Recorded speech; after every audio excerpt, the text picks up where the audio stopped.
மனுஷன் நல்லதாக வேண்டிக்க பார்த்துக்கோ வீட்டில் நல்லதாக வேண்டிக்கணும்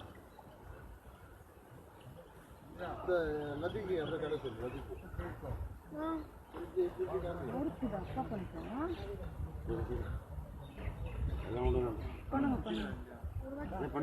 பண்ணீங்களா அப்படியே தேங்காய் எடுத்துக்கோங்க கையில் தேங்காய் எடுத்துக்கோங்க